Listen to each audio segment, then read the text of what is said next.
खुदावंद मसीह यीशु में मेरे अजीजों, मैं खुदावंद मसीह यीशु के जिंदा मुबारक नाम में आप सबको सलाम अर्ज करता हूं और आज की इबादत में आपको वेलकम कहता हूं। प्रियजनों, आप हमेशा मेरी दुआओं में रहते हैं। खुदा का फजल आपको महफूज रखे। आज के इस अच्छे दिन, अच्छी संगति के लिए परमेश्वर का धन्यवाद करते हैं। अजीजों, आज जो मनन के लिए परमेश्वर ने हमारे सामने रखा है वो इफिसियों की पत्री 5 अध्याय 11 से 17 पद है। पौलुस के द्वारा लिखी गई इफिसियों की, जो इफिसियों को लिखी गई इफिसियों की पत्री 5 और 11 पद से 17 पद आप अपनी बाइबल में देखें। मैं पहले पढ़ दूं, फिर अपन बातचीत करेंगे। और तारीकी के बेफल कामों में, अंधकार के निष्फल कामों में और तारीकी के बेफल कामों में शरीक ना हो, बल्कि उन पर मलामत ही किया करो, क्योंकि उनके पोशीदा कामों का जिक्र भी करना शर्म की बात है। और जिन चीजों पर मलामत होती है वो सब नूर से जाहिर होती है, क्योंकि जो कुछ जाहिर किया जाता है वो रोशन हो जाता है। इसलिए वो फरमाता है, आए सोने वाले जाग और मुर्दों में से जी उठ, तो मसीह का नूर तुझ पर चमकेगा। बस गौर से देखो कि किस तरह चलते हो, नादानों की तरह नहीं बल्कि दानाओं की मानिंद चलो, और वक्त को गनीमत जानो, क्योंकि दिन बुरे हैं। इस सबब से नादान ना बनो, बल्कि खुदावंद की मर्जी को समझो कि क्या है। आइए हम दुआ करें। खुदावंद प्यारे आसमानी बाप, हम तेरे बच्चे तेरे कदमों पर सर निगू हैं। खुदावंद हम में से हर एक को पवित्र आत्मा का मसा अता कर कि हम तेरे कलाम को सुने, समझें और अपनी जिंदगियों में इसको जगह देने वाले हों। पिता परमेश्वर, प्रार्थना करते हैं जब ये वचन रूपी बीज हमारे दिल की जमीन पर गिरता है तो हमारी जिंदगियों में जड़ पकड़े और बहुत सा फल लाए। परम पिता परमेश्वर, हमारे चारों तरफ अपने पाक फरिश्तों की सेना का बाड़ा बांधना कि शैतान किसी भी तरह से हमें दखल ना दे सके। हर तरह से अपने आप को हम तुझे सौंप देते हैं और इस दुआ को तेरे प्यारे इकलौते बेटे, अपने उद्धारकर्ता प्रभु यीशु मसीह के जिंदा और मुबारक नाम के वसीले से मांगते हैं। सुन और कबूल कर ले, आमीन। अजीज, एक बार फिर परमेश्वर का धन्यवाद करते हैं अच्छी संगति के लिए। और आज वचन का जो हिस्सा हमारे सामने है, अभी पढ़ा गया इफिसियों की पत्री 5 अध्याय 11 से 17 पद, 15 और 16 आयत को मैं दोहराना चाहता हूं और उसी को मद्देनजर रखते हुए, उसी को सामने रखते हुए हम कुछ बातचीत आज करेंगे। इफिसियों 5, 15 और 16 पद फिर आप अपनी बाइबल पर नजर डालें। यहां पे लिखा है, बस गौर से देखो कि किस तरह चलते हो, नादानों की तरह नहीं बल्कि दानाओं की मानिंद चलो, निर्बुद्धियों की तरह नहीं बुद्धिमानों की तरह चलो, और वक्त को गनीमत जानो, क्योंकि दिन बुरे हैं। अजीजों, पौलुस ने इन 2 आयतों में क्या मैसेज दिया है कलीसिया को। और ये कलीसिया कोई मामूली कलीसिया नहीं है। इफिसुस नगर की मंडली, इस पत्री को 60 ईस्वी में पौलुस के द्वारा लिखा गया और ये स्थान जो है वो आज के तुर्किस्तान में है। ये और ये इफिसुस जो है ये प्रथम शताब्दी का बड़ा प्रसिद्ध नगर था। इसमें ये एक तरह की होली सिटी थी, धर्म इसमें पाया जाता था, कॉमर्शियल प्लेस था, ये व्यापार बहुत होता था और एजुकेशन हब भी था। इसमें ज्ञान भी अव्वल दर्जे का यहाँ पे था। और ऐसे स्थान पर एक मंडली है प्रभु यीशु मसीह की, और मंडली के लोगों को पौलुस सावधान कर रहा है और वो कह रहा है कि बस ध्यान से देखो कि किस तरह चलते हो, बुद्धिहीनों की तरह नहीं चलो बल्कि बुद्धिमानों की तरह चलो, निर्बुद्धियों की तरह मत चलो बल्कि बुद्धिमानों की तरह चलो। और आगे भी वो 16वें पद में बताता है कि वक्त को गनीमत जानो, है क्योंकि दिन जो है बुरे हैं, समय बुरा है, परिस्थिति बुरी है।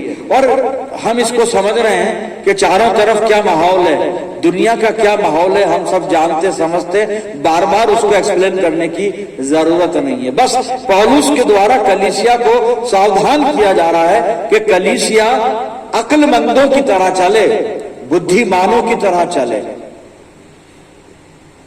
क्योंकि हमें ध्यान रखना है समय का, समय कैसा है, परिस्थितियां कैसी हैं, हालात कैसे हैं, और फिर प्रभु यीशु मसीह के आगमन का समय निकट है और उसके आगमन से पहले की जो घटनाएं हैं जो होनी है बाइबल के मुताबिक, वो हम चारों तरफ देख रहे हैं और देखेंगे जब तक प्रभु यीशु मसीह नहीं आता है। लेकिन हमें उन घटनाओं को और उन सब बातों को अभी दूर और अलग करके अपने आप को देखना है कि हम निर्बुद्धियों की मानिंद निर्बुद्धि लोगों की तरह चल रहे हैं या फिर बुद्धिमान लोगों की तरह चल रहे हैं। हम आत्मिक जीवन में कैसे चल रहे हैं, हमारा आत्मिक स्तर क्या है, आज कलीसिया स्पिरिचुअल लेवल पर कहां पर है। प्रियजनों, आज बहुत सारी चीजें हैं जो हम देख रहे हैं, कलीसिया से संबंधित बात कर रहा हूं मैं। बहुत सारी बातें सोशल मीडिया पर हम देख रहे हैं, सुन रहे हैं, पढ़ रहे हैं। सच है झूठ है ये तो खुदा बाप जानता है, लेकिन हम इतना जानते हैं कि ये सब बातें जो नहीं होनी चाहिए परमेश्वर के राज्य में हो रही हैं और होंगी भी, क्योंकि दिन बुरे हैं। हालांकि दिन और रात बुरे नहीं होते, ये बुराई तो मनुष्य में से निकलती है और मनुष्य की बुराई की वजह से ये मुहावरा बना है कि दिन बुरे हैं। दिन अपनी जगह है, हम तो गाना गाते हैं आज का दिन यहोवा ने बनाया, दिन बुरा नहीं हो सकता। बुरे तो हम हैं और हमारे कारण वो दिन जो हमसे संबंध रखता है वो बुरा हो गया, लेकिन सारा किया धरा वो हमारा है। बड़ी ईमानदारी से हम उसको स्वीकार करते हैं प्रियजनों। लेकिन पौलुस कलीसिया को क्यों सावधान कर रहा है, क्यों उनको कह रहा है कि बुद्धिमानों की तरह चलो, अक्लमंदों की तरह चलो? क्या वजह क्या है, कारण क्या है? कारण भी देखेंगे अपन, लेकिन सबसे पहले पौलुस ने जब कलीसिया को पत्री लिखी है ना, तो पौलुस ने 4 बातें इनको बताई हैं और 4 बातों में इनकी आईडी बताई है, इनकी पहचान बताई है कि जो मसीह लोग होते हैं ना, जो प्रभु यीशु मसीह के लोग होते हैं, उनकी 4 खूबियां होती हैं, 4 गुण होते हैं उनमें। 4 बातें, वैसे तो बहुत सारी बातें हैं लेकिन विशेष 4 बातें, तो 4 विशेषताएं बताई। इसको हम अपना आईडी प्रूफ भी कह सकते हैं, पहचान पत्र भी कह सकते हैं, हमारे एट्रीब्यूट से ही है। और ये जो गुण है ये आत्मिक जीवन के गुण है, ये हमारा आत्मिक जीवन से संबंध रखते हैं। तो हवाला में पढ़ूंगा नहीं, बोलता जाऊंगा, आप नोट डाउन करें, बाद में स्टडी कीजिएगा जी। इफ्सियों में से ये इफ्सियों 1:5 में वो बताता है हमें कि हम परमेश्वर के लेपालक पुत्र और पुत्रियां हैं, ये हमारी पहली पहचान है। फिर इफ्सियों 1:13 में पौलुस बताता है हम पर पवित्र आत्मा की छाप लगी है, मामूली लोग नहीं है हम, पवित्र आत्मा की छाप लगी है, पवित्र आत्मा हमने पाया है प्रियजनों। अगर पा रखा है तो हम पर पवित्र आत्मा की छाप है। तीसरी बात इफ्सियों 2:1 में कहता है कि प्रभु यीशु मसीह ने तुम्हें भी जीवित किया, तुम्हें भी जिलाया, तुम्हें भी जिंदा किया, जो अपने अपने अपराधों में और पापों में मरे हुए थे। हम प्रभु यीशु मसीह के द्वारा जिंदा किए हुए लोग हैं, जिलाए हुए लोग हैं। और चौथी और अंतिम बात इफ्सियों 2:13 में वो कहता है कि हमें प्रभु यीशु मसीह के लहू के द्वारा परमेश्वर से हमारा मेल कराया गया है। हम परमेश्वर के पास लाए गए हैं, हम परमेश्वर से दूर थे लेकिन अब परमेश्वर के पास है, परमेश्वर हमारे पास है। ये हुआ कैसे? प्रभु यीशु मसीह के लहू के बहाए जाने के कारण, यीशु मसीह के लहू के द्वारा हम अभी परमेश्वर पिता के पास आ गए हैं। ये हमारी पहचान है और यह हमारा सौभाग्य है कि परमेश्वर ने हम पर प्रभु यीशु मसीह के द्वारा इतनी करुणा की है, इतना अनुग्रह किया है मेरे अजीजों। तो जब ये हमारी पहचान है, जब ये हमारा आईडी है, तो हमें कैसा चलना चाहिए, कैसा होना चाहिए, हमारा आत्मिक जीवन कैसा होना चाहिए? हमारा व्यवहार, चरित्र कैसा होना चाहिए।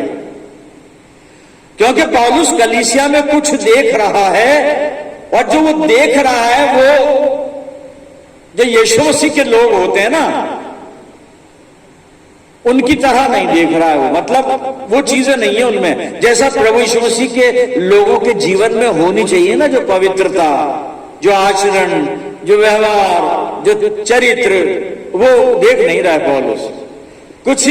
कुछ गड़बड़ देख रहा है, और ये गड़बड़ तो आज भी है, वो सब जानते हैं भाई। अब चुप रहना ज्यादा ठीक है, जानते सब हैं, लेकिन हो सकता है बहुत से लोग कह रहे होंगे पास्टर चुप क्यों रहे, बोलना चाहिए, अन्याय के खिलाफ, गलत बात के खिलाफ आवाज उठानी चाहिए, उठानी चाहिए। लेकिन यीशु मसीह कहता है सबसे पहले आवाज वो उठाए, सबसे पहला पत्थर वो मारे जिसने कभी पाप नहीं किया हो। तो यहां पर कौन मारेगा पत्थर?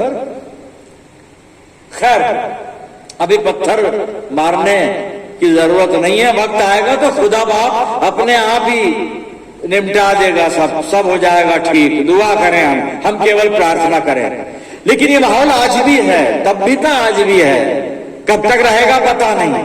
लेकिन पौलुस निवेदन कर रहा है विश्वासियों से, मसीह लोगों से, कि जैसे तुमको परमेश्वर ने बुलाया है ना, तुम वैसे चलो भाई। तुम्हारी कॉलिंग क्या है? Walk according to your call. परमेश्वर ने बुलाया है ना प्रभु यीशु मसीह के द्वारा, हमारी बुलाहट हुई है। We are chosen people, we are not ordinary people, we are chosen. तो चुना है ना हमें। तो ये खूबियां डालिए चार, जो अभी मैंने आपको पढ़ के बता दी, हवाले बताएं, आपने नोट किया है, बाद में आप स्टडी कीजिएगा। अब पौलुस इन चार बातों को ना देखकर वो बातें देख रहा है जो नहीं होनी चाहिए एक विश्वासी में। एक स्पिरिचुअल फॉलोअर ऑफ क्राइस्ट, उसकी जिंदगी में जो बातें नहीं होनी चाहिए वो पौलुस को नजर आ रही हैं साहब कलीसिया के अंदर। क्योंकि कलीसिया बुलाहट, कॉलिंग, बुलाहट के लायक चाल नहीं चल रही है। कौन? इफिसुस नगर की कलीसिया। तो हम इस कलीसिया के साथ अपने आप को मिला के देखें, कहीं हम ऐसे तो नहीं है। ऐसे हैं तो हमको अपने आप को रिफॉर्म करना पड़ेगा, सुधारना पड़ेगा, हमें ठीक करना पड़ेगा, और ईमानदारी से अपने आप को झांक कर देखना पड़ेगा अंदर के, कहीं ऐसे तो नहीं है जी। था क्या इस कलीसिया में, गड़बड़ क्या थी? आप पहले तो नोट कर लें, इफिसियों की पत्री 4 अध्याय और 23 से 32 पद, इसको नोट करें और घर पर बैठ के पढ़ना। मैं यहां से पढ़ना नहीं चाहता कि कितना तरह की बातें हैं जिसके लिए पौलुस मना कर रहा है कि ये तुम में नहीं होनी चाहिए। क्यों कर रहे हो आप पौलुस साहब? ये बातें हमारे अंदर नहीं है। नहीं है तो पौलुस को जरूरत क्या पड़ी? पौलुस देख रहा है इसलिए कह रहा है ये नहीं होना चाहिए, ये नहीं होना चाहिए, ये नहीं। बहुत सारी लिस्ट, लंबी लिस्ट है, आप बाद में पढ़िएगा जी। फिर उसके बाद कुछ और देख रहा है गड़बड़, वो मैं पढ़ना चाहता हूं, मैं पढ़ देता हूं। क्या चीज है वो? इफिसियों, हम इफिसियों के अंदर ही हैं। इफिसियों की पत्री, और मैंने 5 अध्याय खोला है। पहले 1 से 4 पद पढ़ दूं मैं, सुन लीजिए। इसलिए प्रिय बालकों के समान परमेश्वर का अनुकरण करो और प्रेम में चलो, जैसे मसीह ने भी तुमसे प्रेम किया और हमारे लिए अपने आप को सुखदायक सुगंध के लिए परमेश्वर के आगे भेंट करके बलिदान कर दिया। अब तीसरा पद सुनिएगा। जैसा पवित्र लोगों की योग्य है वैसा तुम में व्यभिचार और किसी प्रकार के अशुद्ध काम या लोभ की चर्चा तक ना हो। तो हम ये काम कहें ना करें, लेकिन चर्चा तो करते हैं। और चर्चा इसलिए करते हैं क्योंकि ये काम हमें दिखाई देते हैं, इसलिए चर्चा जबान पर आ जाती है। नहीं होना चाहिए ना, तो चर्चा तक ना हो। और चौथे पद को सुनिए। और ना निर्लज्जता, ना मूढ़ता की बातचीत, न ठट्ठे की, क्योंकि ये बातें शोभा नहीं देती।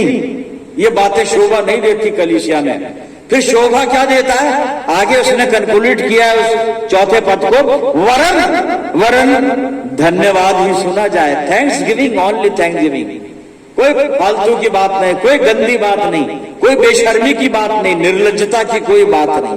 तो ये पौलुस देख रहा है कलीसिया में चल रहा है, इसलिए उनको कह रहा है कि भाई सुधर जाओ, ठीक हो जाओ, तुम बुलावे के लायक अपनी कॉलिंग के मुताबिक चाल नहीं चल रहे हो, चलो, क्योंकि वक्त जो है, परिस्थितियां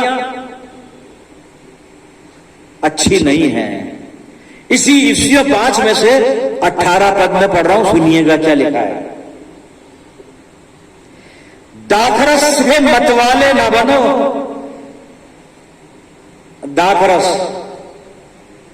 से मतवाले ना बनो। आगे लिखा है, क्योंकि इससे लुचपन होता है, पर आत्मा से परिपूर्ण होते जाओ, पवित्र आत्मा से परिपूर्ण होते चले जाओ। यहां पे लिखा है दाखरस से मतवाले ना बनो। ये सब ट्रांसलेशन है, ये ट्रांसलेशन यहां पे सही जो चीज है, यहां पे दाख मधु आना चाहिए था। दाख रस तो जूस ऑफ ग्रेप होता है, ग्रेप्स का जूस, वो तो प्योर होता है और लाइफ गिविंग होता है वो। हाँ, दाख मधु जिसमें फर्मेंटेशन आ जाता है, सड़ांध फंगुस लग जाती है ना, वो नुकसान करता है। और फिर वो दाख मधु के बाद जो उससे भी लोअर लेवल है, वो है मदिरा। मदिरा बाइबल में 3 चीजें हैं, 3 शब्द है, सुनिएगा। दाख रस, only juice of grape juice, बस। उसके बाद है दाख मधु, बिगड़ी हुई चीज जो मतवालापन पैदा करती है। और सबसे फिर गंदी और खराब और नीचे तबके की चीज बाइबल में है मदिरा। मदिरा, तीनों में फर्क है साहब, कभी बताऊंगा मौका मिलेगा तो। खैर जो भी है, लेकिन यहाँ पे मतवालेपन की बात है कि हमें मतवाला नहीं बनना है। और क्यों नहीं बनना है भाई? इंजॉय है, वी आर इंजॉइंग। अरे इंजॉइंग नहीं कर रहा, वो कह रहा है इससे लुचपन होता है, इससे लुचपन होता है फिर। और ये सही बात है, सही बात है साहब, लुचपन होता है इससे। ये भी हो रहा है कलीसिया में, तो मना कर रहा है। उसने देख लिया, पता कर लिया उसने क्या हो रहा है ना, इसलिए कहता है कि गौर से देखो कैसे चलते हो, गौर से देखो कैसे चलते हो, गौर से देखो कैसे चलते हो। मैं अपने आत्मिक जीवन में कैसे चल रहा हूं साहब, मैं अपने आत्मिक जीवन में कैसे चल रहा हूं। क्योंकि अगर मैं इन गलत कामों में लिप्त हूं ना, जो उसने लिस्ट किए हैं, जो मैंने आपको बता दिए हवाले, आप बैठ के पढ़िएगा, स्टडी कीजिएगा। उस कामों, उन सारे कामों को बाइबल अंधकार के काम कहती है, तारीकी के काम, अंधकार के काम कहती है। ये काम अंधकार के काम है साहब। पाप अंधकार का काम, तारीकी के कामों को, पाप को भी बाइबल में तारीकी के काम कहा गया है। मैं उर्दू वर्जन की बात कर रहा हूं, अंधकार के काम। ये हिंदी में उसके लिए शब्द प्रयोग हिंदी की बाइबल में अंधकार के काम, गुनाह, गलत काम, चोरी है, व्यभिचार है, मतवालापन है, लुचपन है, ये सारी चीजें, बहुत सारी बातें, लालच है, अपशब्द है, ये सारे अंधकार के काम हैं। और हमें अंधकार के कामों में नहीं चलना है, नहीं रहना है, ना इनके पास जाना है। हम परमेश्वर के लोग हैं इसलिए। और साहब उसका रिजल्ट क्या है, उसका जो परिणाम होता है वो क्या है? वो हमारी आत्मिक जीवन पर, हमारे आत्मिक जीवन पर प्रभाव पड़ता है, हमारी आत्मिकता खराब होती है। यूहन्ना पत्री लिख रहा है, मैं यूहन्ना की पत्री में जा रहा हूं, आप भी खोल सकते हैं। और पहला यूहन्ना, पहला अध्याय और 6 और 7 पद में आपके सामने पढ़ रहा हूं, आप सुनिएगा। यदि हम कहें कि उसके साथ, किसके साथ? परमेश्वर के साथ। यदि हम कहें कि उसके साथ, किसके साथ? प्रभु यीशु मसीह के साथ। अगर हम कहें कि उसके साथ हमारी सहभागिता है और फिर अंधकार में चलें, तो हम झूठे हैं। वी आर लॉयर, झूठे हैं। अगर हम पाप कर रहे हैं, गलत काम कर रहे हैं और फिर कह रहे हैं कि साहब परमेश्वर के साथ हमारी फेलोशिप है, हम झूठे हैं। आगे सुनिए। और सत्य पर नहीं चलते, और सत्य पर नहीं चलते। 7वां पद सुनिए, पर यदि जैसा वो ज्योति में है वैसे ही हम भी ज्योति में चले तो एक दूसरे से सहभागिता रखते हैं और उसके पुत्र यीशु का लहू हमें सब पापों से शुद्ध करता है। अंधकार में नहीं चल सकते हम अंधकार में नहीं चल सकते। प्रिय, अपनी जिंदगियों को टटोले हैं। वो काम जो मैंने आपको बताया ना, लिस्ट है, गलत काम देख लें, कोई ऐसा हमारे जीवन में तो नहीं है। ऐसा तो नहीं कर रहे हैं हम, कहीं ऐसा तो नहीं हो रहा है कलीसिया में आसपास। अपने भाइयों को समझाएं, बहनों को समझाएं कि जो अंधकार में है फिर वो परमेश्वर के साथ नहीं है साहब, वो शैतान के साथ है।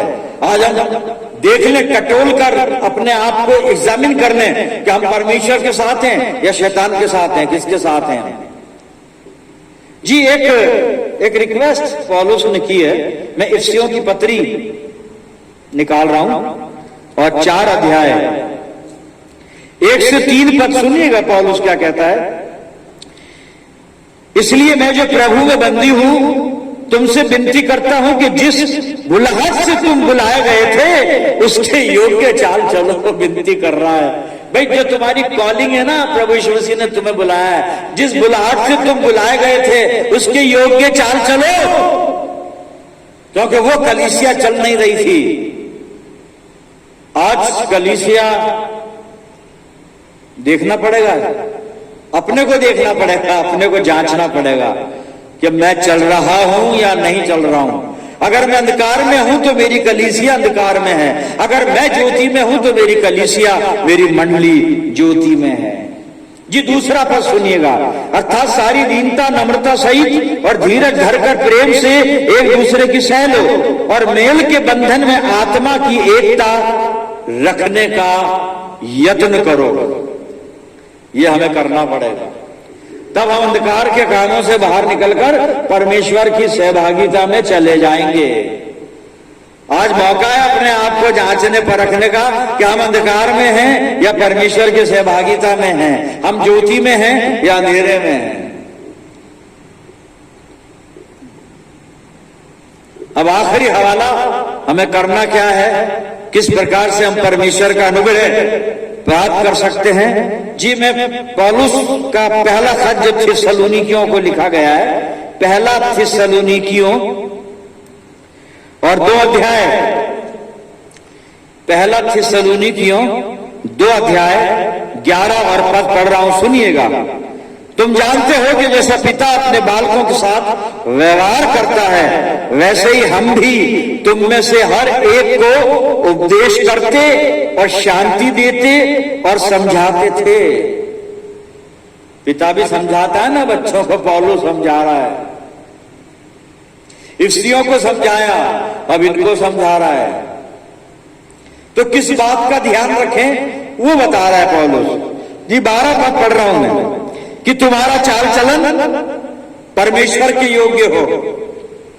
अब विनती कर रहा है, बस हमने गौर कर लिया ना अपने चाल चलन पर, देख लिया, मालूम कर लिया हम कहां पर हैं। अब क्या करना है, यहां पे 12वें पद में कह रहा है कि तुम्हारा चाल चलन परमेश्वर के योग्य हो जो तुम्हें अपने राज्य और महिमा में बुलाता है। परमेश्वर अपने राज्य और महिमा में हमें बुलाना चाहता है, रखना चाहता है, अनंत जीवन देना चाहता है, और उसके लिए तैयारी यह है कि हमारा चाल चलन परमेश्वर के योग्य हो, परमेश्वर के योग्य। खुदा करे हमारा चाल चलन परमेश्वर के योग्य हो। प्रियजनों, आइए प्रभु को समर्पित करें, उससे सामर्थ मांगे, अगुवाई मांगे और दुआ करें। प्रभु यीशु मसीह में अनुग्रहकारी पिता परमेश्वर, बड़े आदर, बड़ी दीनता नम्रता की आत्मा में होकर तेरे चरणों पर अपने सर झुकाए हुए प्रभु धन्यवाद करते हैं जीवित वचन के लिए जो हमारा मार्गदर्शन करता है, मसीह जिंदगी में जीने के तौर तरीके हमें सिखाता है, और आज हमें एक बार फिर आगाह किया गया है कि हम जिस बुलावे से बुलाए गए हैं उसके योग्य चाल चले, क्योंकि हमें जीवित परमेश्वर ने बुलाया है। इस प्रकार हम और इसलिए हम और इस कारण से हम परमेश्वर के योग्य चाल चले। पिता परमेश्वर हम सबको पवित्र आत्मा की अगुवाई दे कि पवित्र आत्मा हमें ऐसे चलाए कि हमारी चाल परमेश्वर को पसंद आए। प्रभु जी अपनी जिंदगियों को तेरे इख्तियार में देते हैं। मैं प्रार्थना करता हूं पिता, जितने लोग मेरे साथ इस दुआ में हैं, इन सब अजीजों पर तेरी शफकत, रहमत और बरकत का साया हमेशा बना रहे। पिता परमेश्वर हम सब मिलकर पूरे आलम के लिए दुआएं खैर करते हैं, खास तौर से इजराइल और हमास के युद्ध के लिए। ज्यादा हम नहीं मांगेंगे क्योंकि तुझे सब कुछ पता है प्रभु, और हम ये भी जानते हैं कि ये सब हमारे पवित्र शास्त्र के अनुसार सारी घटनाएं चल रही हैं। ये वचन पूरा होगा प्रभु। फिर भी हम मानव जाति के लिए प्रार्थना करते हैं, सबके लिए सुख और शांति आनंद चाहते हैं। पिता हमारी प्रार्थना को स्वीकार करना, अपनी जिंदगियों को तेरे हवाले करते हैं प्रभु, और ये दुआ तेरे प्यारे इकलौते बेटे अपने उद्धार करता प्रभु यीशु मसीह के जिंदा और मुबारक नाम के वसीले से मांगते हैं। सुन और कबूल कर ले, आमीन।